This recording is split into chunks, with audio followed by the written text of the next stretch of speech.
बस एक छोटी सी वीडियो है, मैं तुम्हारे साथ में ये शेयर करना चाहती हूँ कि इसी मंथ मई मंथ से किस तरह से तुम्हें अपनी प्रिपरेशन स्टार्ट करनी है। बेटा मैं ये नहीं कह रही कि रोज तुम्हें 12-12 घंटे पढ़ना है, रोज थोड़ा थोड़ा पढ़ना है, बट कंसिस्टेंसी के साथ में पढ़ना है। इन चीजों को दिमाग में रखना है। तुम्हारी ये जो क्लास 12 की जर्नी है बहुत स्मूथ हो जाएगी, सब कुछ बहुत आसानी से आराम से होता चला जाएगा। टॉपर्स जो है ना वो लास्ट में सिर्फ मैराथन देखकर टॉपर नहीं बनते हैं। बोर्ड्स में 95% और CUET दोनों पॉसिबल है अगर तुम सही डायरेक्शन में पढ़ रहे हो। बेटा मैं ये नहीं कह रही कि रोज तुम्हें 12-12 घंटे पढ़ना है, रोज थोड़ा थोड़ा पढ़ना है, बट कंसिस्टेंसी के साथ में पढ़ना है। सो हाय बच्चा party, this is Neha Jahangir, your educator of economics. बच्चों आज मैं तुम्हारे साथ में बस एक छोटी सी वीडियो है, मैं तुम्हारे साथ में ये शेयर करना चाहती हूँ कि इसी मंथ मई मंथ से किस तरह से तुम्हें अपनी प्रिपरेशन स्टार्ट करनी है सो दैट तुम बोर्ड्स में बहुत अच्छा स्कोर कर सको।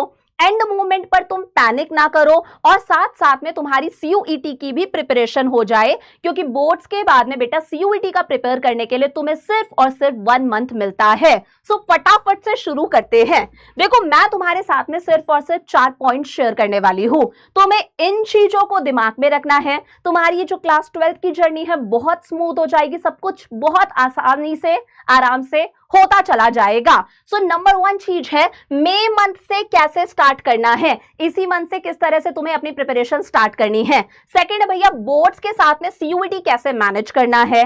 थर्ड मैं तुम्हें एक प्रॉपर टाइम टेबल देने वाली हूँ, एक प्रॉपर डेली का टाइम टेबल देने वाली हूँ कि किस दिन कितने घंटे तुम्हें कौन सा सब्जेक्ट पढ़ना है।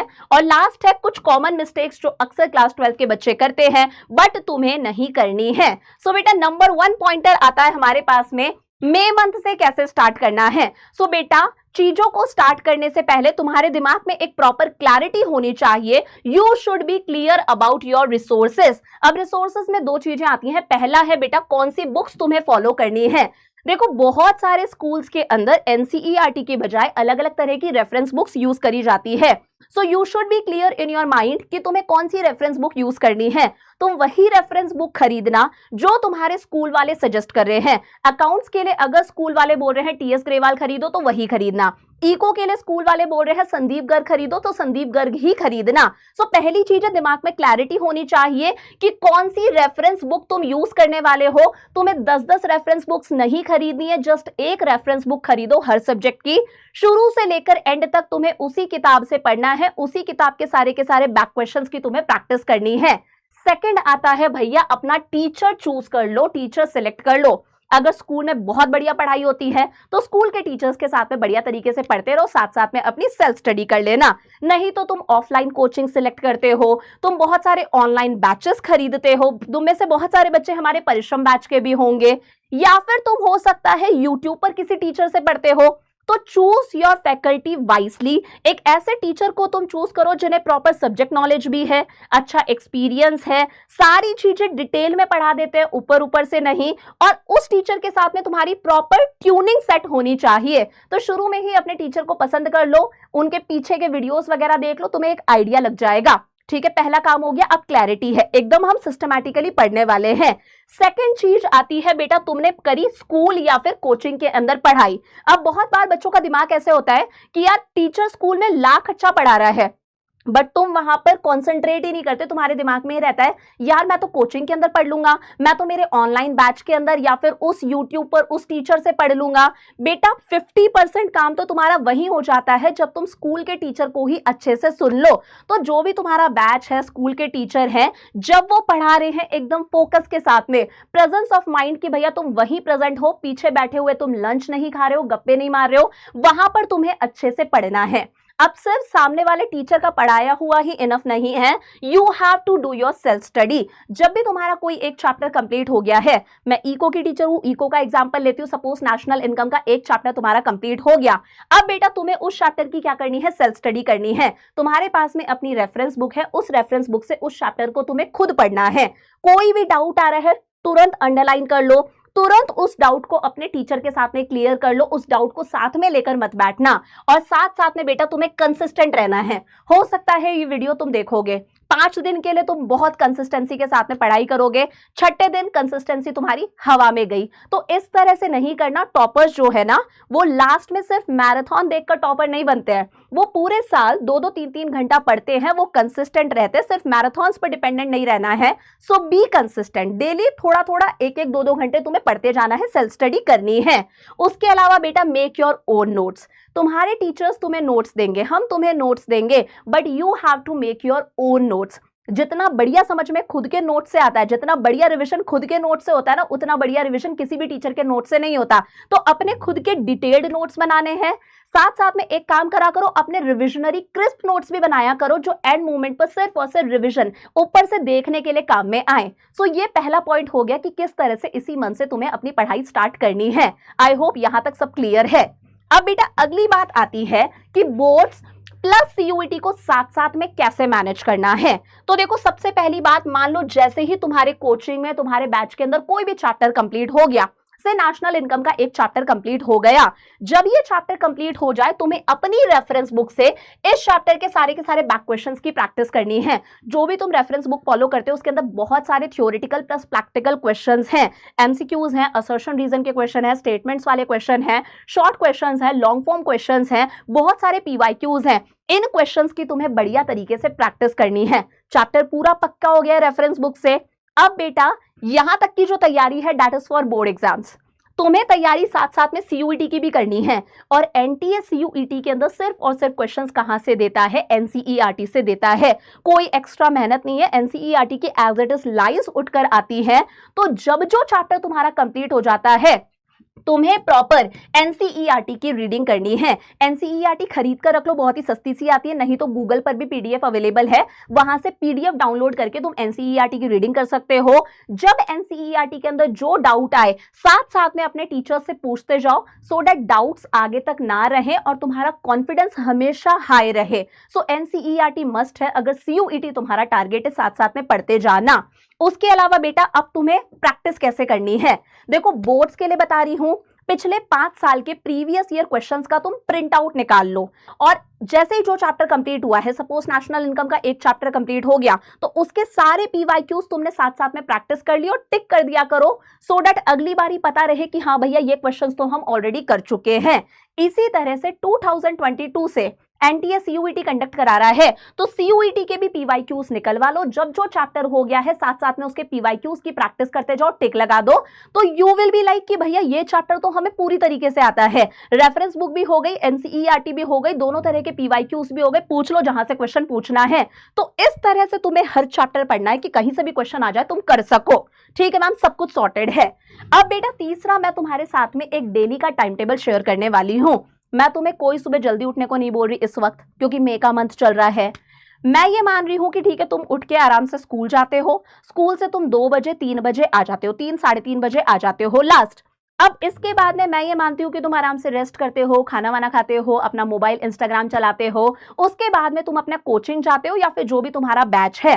मान लो 6 साढ़े 6 बजे तक तुम इन सब चीजों से फ्री हो जाते हो।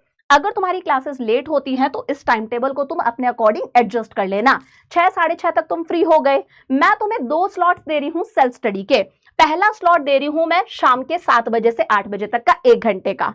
मंडे टू पूरा का पूरा संडे है, संडे तुम्हारा फ्री है। तो बेटा इस स्लॉट के अंदर तुम अकाउंट्स पढ़ोगे। उसके बाद में खाने के बाद में एक स्लॉट और दे रही हूं 9:30 से 10:30 का। सिर्फ 2 स्लॉट्स हैं सेल्फ स्टडी के, इन्हें तुम अपने अकॉर्डिंग एडजस्ट कर सकते हो। इस स्लॉट के अंदर तुम इकोनॉमिक्स पढ़ लोगे। ये अपनी सेल्फ स्टडी हो गई, जो तुमने पढ़ा है उसका प्रॉपर रिवीजन कर रहे हो, तुम पीवाईक्यूज लगा रहे हो, एनसीईआरटी पढ़ रहे हो।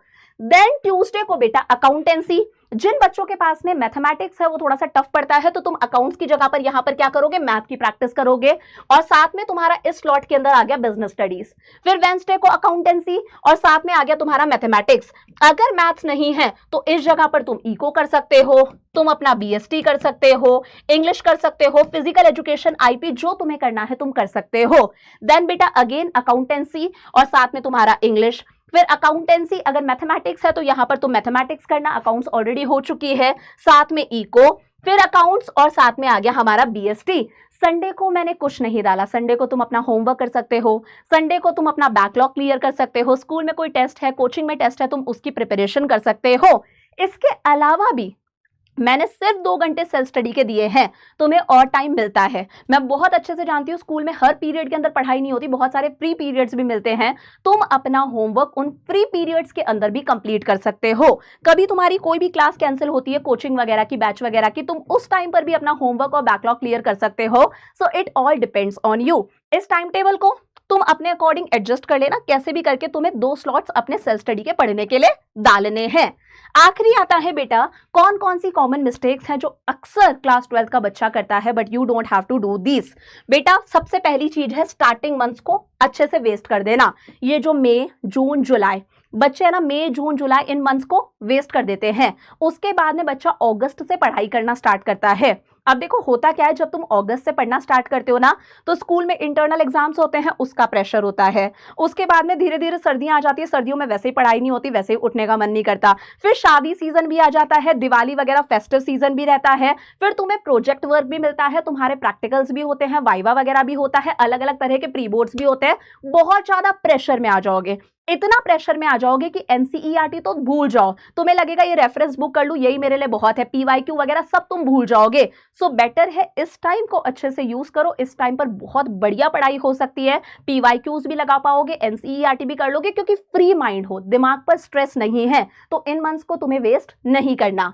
सेकेंड है टू मेनी रिसोर्सेज। बहुत बार मैंने बच्चे ऐसे देखे हैं कि इसकी रेफरेंस बुक ज्यादा अच्छी है, मैं भी ये रेफरेंस बुक खरीद लेता हूं। यार इसके ज्यादा नंबर आते हैं, ये कौन सी रेफरेंस बुक यूज कर रहा है, मैं भी ये रेफरेंस बुक खरीद लेता हूं। तुम 10-10 तो किताबें खरीद लेते हो, तुम 10-10 टीचर्स को फॉलो कर रहे हो, दिमाग एकदम पजल्ड हो जाता है। शुरू से तुम्हें एक ही रेफरेंस बुक खरीदनी है और उसी रेफरेंस बुक को फॉलो तुम्हें एंड तक करना है, उसी के सारे सवाल लगाने हैं।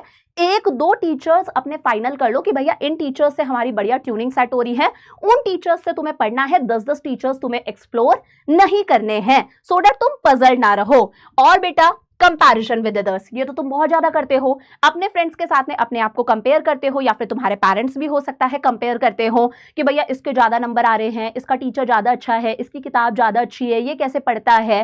बेटा उसका पढ़ा हुआ उसके काम आएगा, तुम्हारा पढ़ा हुआ तुम्हारे काम आएगा। सो अपने आप को दूसरों से कंपेयर मत करो, तुम कंसिस्टेंसी के साथ में अपना पढ़ते जाओ पढ़ते जाओ पढ़ते जाओ, सब अच्छा होगा, बहुत बढ़िया होगा। Don't compare yourself with others. उसके अलावा बेटा कंसिस्टेंसी ब्रेक करना, मैंने बताया ना, ये वीडियो देखोगे 5 दिन के लिए बहुत ज्यादा कंसिस्टेंट रहोगे कि यार नेहा मैम बोल के गई थी, 5 दिन बाद में कंसिस्टेंसी हवा में। तो इस तरह से नहीं करना, you have to be consistent, ऐसे ही पढ़ते जाओ। टॉपर्स कभी भी 8 घंटे की मैराथन पर डिपेंडेंट नहीं रहते। टॉपर्स डेली 1-1 घंटा 2-2 घंटा डेली कंसिस्टेंसी के साथ में पढ़ते हैं। एंड मोमेंट के लिए कोई चीज बचा के नहीं रखते, एंड मोमेंट के लिए वन शॉट्स मैराथन्स पर डिपेंडेंट नहीं है। सो तुम्हें डेली पढ़ना है कंसिस्टेंसी के साथ में, और अगर तुम कंसिस्टेंट रहोगे सो मुझे कमेंट्स में हर बच्चा लिखेगा yes ma'am we will be consistent. So I hope ये वीडियो तुम्हें बहुत हेल्प करेगा तुम्हारी इस क्लास 12 की जर्नी में, एंड विश यू लक कि ये जर्नी तुम्हारी बहुत ब्यूटीफुल हो। So I will see you in next class. Lots of love, bye bye.